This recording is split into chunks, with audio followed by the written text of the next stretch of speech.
Hello guys, welcome friends, welcome to our YouTube channel, welcome to next video of my YouTube channel। আজ কিন্তু আমি বড় একটা চাকরির খবর নিয়ে তোমাদের সামনে চলে এসেছি। সো তোমরা ভিডিও থাম্বনেল দেখেই বুঝতে পেরেছো যে আজকে আমি কি বিষয় নিয়ে আলোচনা করব। আজ কিন্তু এই ভারতীয় পোস্ট অফিসে যে বিরাট বড় রিক্রুটমেন্ট আপডেটটা প্রকাশিত হয়েছে, সেই রিক্রুটমেন্ট আপডেটটা নিয়ে কিন্তু আজকে আলোচনা করব। সো চলো ভিডিওটা আর লেন্দি করব না, ভিডিওটা শুরু করা যাক। ভিডিও শুরু করার একটাই মাত্র রিকোয়েস্ট করব, তোমরা চ্যানেলে প্রথমবার ভিজিট করে থাকো অবশ্যই কিন্তু ক্যারিয়ার পয়েন্ট ইউটিউব চ্যানেলটাকে সাবস্ক্রাইব করে পাশে থাকা বেল আইকনটিকে প্রেস নোটিফিকেশনটাকে অন করে দিও, যাতে চ্যানেলে আপলোড হওয়া বিভিন্ন জব রিলেটেড আপডেট সবার আগে তোমরা পেয়ে যাও। সো চলো এখন যে আপডেটটা নিয়ে আলোচনা করা যাক। ইন্ডিয়ান পোস্ট অফিস রিক্রুটমেন্ট অর্থাৎ ভারতীয় পোস্ট অফিসে রিক্রুটমেন্ট করা হবে। এলিজিবিলিটি কি বলা হয়েছে? মাধ্যমিক পাস, অর্থাৎ যে কোনো রিকগনাইজড বোর্ড থেকে যদি তোমরা মাধ্যমিক পাস করে থাকো তাহলেই কিন্তু তোমরা এই চাকরির জন্য অ্যাপ্লিকেশন করতে পারবে। ডিসেবল যেটা হচ্ছে বেসিক কম্পিউটার নলেজ, অর্থাৎ তোমাদের শুধুমাত্র বেসিক কম্পিউটার নলেজ থাকে তাহলেও কিন্তু তোমরা এই চাকরির জন্য এলিজিবল। এজ বলা হয়েছে 18 থেকে 32 বছর এবং reservation as per government of India rules, অর্থাৎ as per government of India rules বয়সের যে ছাড় পেয়ে থাকে এসসি এসটি ওবিসি বিভিন্ন কাস্টের, সেই ছাড়টা কিন্তু পেয়ে যাবে।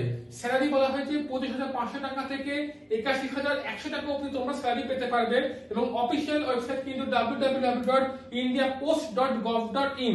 সো আমি এই যেখান থেকে ভিডিওটা পেয়েছি এবং এই যে আপডেটটা আমি পেয়েছি সেই আপডেট লিংকটা কিন্তু ভিডিও সোর্সটা আমি কিন্তু আমার ডেসক্রিপশন বক্স দিয়ে দেবো এবং ইন্ডিয়া পোস্টের যে অফিসিয়াল ওয়েবসাইট সেই লিংকটাও কিন্তু আমি আমার ডেসক্রিপশন বক্সে দিয়ে দেবো এবং আমার টেলিগ্রাম গ্রুপের লিংকটাও কিন্তু আমি আমার ডেসক্রিপশন বক্সে দিয়ে দেবো, সেখান থেকে তোমরা সবকিছু চেক করে নিতে পারো।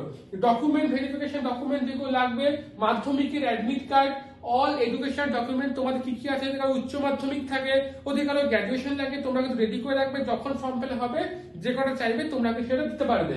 কাস্ট সার্টিফিকেট যদি তোমাদের কাস্ট সার্টিফিকেট থাকে সেইটা, passport photo, signature, age proof এবং আদার্স যদি কিছু ডকুমেন্ট লাগে তখন নোটিফিকেশন আউট হলে তখন সেটা তোমরা কিন্তু অ্যাপ্লিকেশন দিতে পারবে। এবার দেখতে পাচ্ছ ভ্যাকান্সি পোস্ট মানে কিন্তু 59,099টা, মেল কার্ডে 1,445টা এবং এমটিএসে কিন্তু 37,539টা কিন্তু ভ্যাকান্সি আছে। অনেকদিন আগে, দীর্ঘদিন আগে কিন্তু এই চাকরির নোটিফিকেশনটা কিন্তু আউট হয়েছিল, কত করে ভ্যাকান্সি আছে সেটা কিন্তু আউট হয়েছিল, কিন্তু এখন কিন্তু পরিষ্কারভাবে বলে দেওয়া হলো দীর্ঘ সময় পরে কিন্তু ভারতীয় পোস্ট অফিসে বিরাট বড় এরকম রিক্রুটমেন্ট করা হবে। পোস্টম্যান, মেল গার্ড এবং এমটিএস এ যে নোটিফিকেশনটা আগে জারি করা হয়েছিল যে কত কত করে ভ্যাকান্সি আছে, সেই নোটিফিকেশনটা কিন্তু আমি আমার টেলিগ্রাম গ্রুপে দিয়ে রাখবো। তোমরা কিন্তু অবশ্যই টেলিগ্রাম গ্রুপ জয়েন করে সেখান থেকে কিন্তু এই নোটিফিকেশনটা কিন্তু চেক করে নিতে পারো। এইরকম যদি ভালো ভালো চাকরির আপডেট পেতে চাও অবশ্যই কিন্তু ক্যারিয়ার পয়েন্ট ইউটিউব চ্যানেলটাকে সাবস্ক্রাইব করে রেখো, লাইক করে দিও, কমেন্ট করে জানাতে কিন্তু ভুলবে না ভিডিওটা কেমন লাগলো। দেখা হচ্ছে আবার নেক্সট ভিডিওতে, ততক্ষণ ভালো থাকো, সুস্থ থাকো।